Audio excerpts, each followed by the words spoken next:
Esher in lovely Surrey. My name's Nigel Hedges. I'm from Bourne Engraving in Bournemouth. I've come all this way in the dark and the fog to engrave all the trophies for this year's National Honey Show.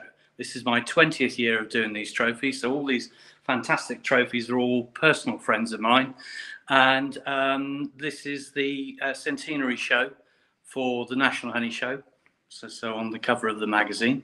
And this is the work that I do in advance of the presentations, where they can all be seen engraved and shiny on Saturday. So we can have a quick pan round. Most of these are silver. Most of them are relatively historic. Certainly I know that the Crystal Palace trophy is very much in awe of the people that make these trophies, that they'd like to take it back to the silversmiths in London who made it. But these really commemorate all the fabulous bee people who've contributed to the history of the National Honey Show and all the local beekeepers associations. And winning any of these trophies is certainly not easy. But the one thing, as an engraver would say, I wish everybody was called Smith, because it wouldn't take so long and it's ever so easy to spell. There's several items here, like the Moorcroft bowl, Moorcroft famous ceramics, and most of the trophies, as I say, are silvers, so they can be dated back to Victorian times, some of them, and most of them have been presented over so many decades now that they're actually onto extension plinths with silver bands on them. So again, from an engraver's point of view, that makes it a little bit easier. But I've already heard that this year a couple of trophies have already run out of space, so there'll be some extra metal work applied to them to make them last another 50 years or more.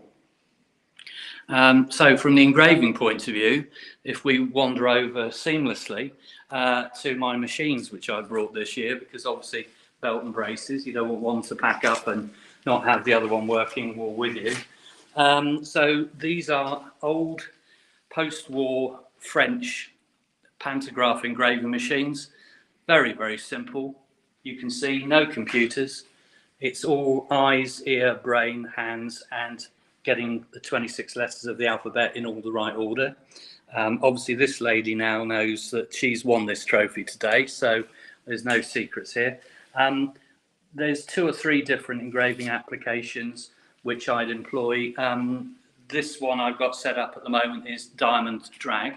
So it's dragging a diamond across the surface, the weight of about 6 elephants on the tip of a diamond.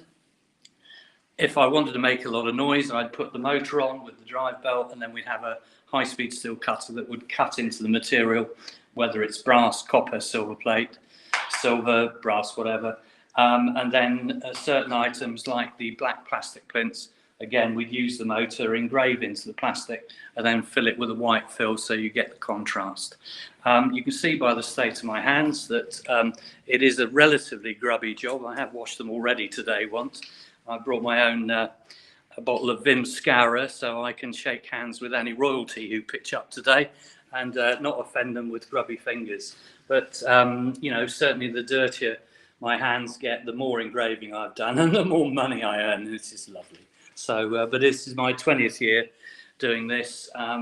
With a view like this, you can see Canary Wharf. There's no horses running today, which is a relief.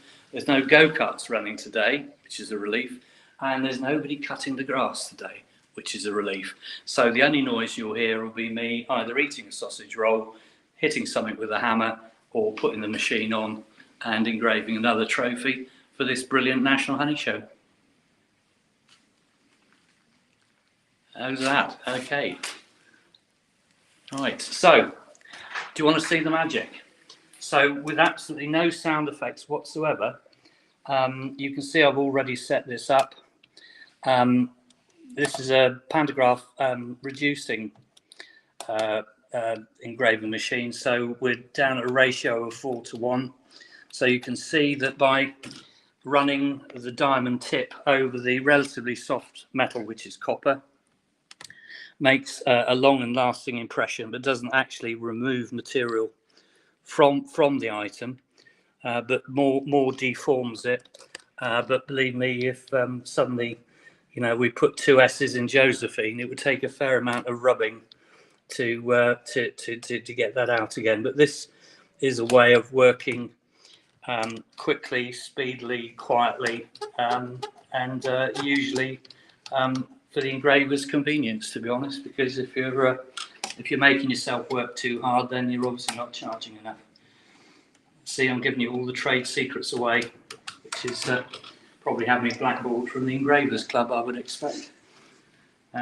So that's the Christian name put on now. We just budged it round, because obviously anything that's a little bit curvy, you're going over the horizon.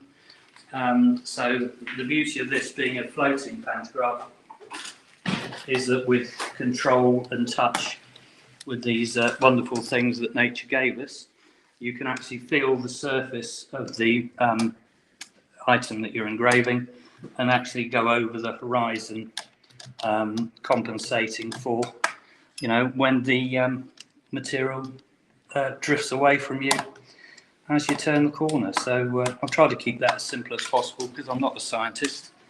And basically, there you go. Pure magic. God bless the French for inventing this machine. And then the final bit is put the plinth back on the cup. And that's it in one piece. So when you present it, there they go, and they've already got their name on it. How's that? Okay, thank you very much. So, if any of you want to be engravers, I've done it for 50 years now. I would give you one word of advice: don't. One, because I don't like competition, and 2, I had a full head of hair when I started doing this job. Thank you very much. See you here next year and see the trophies all engraved and shiny on Saturday at Sandown Racecourse at Esher for the National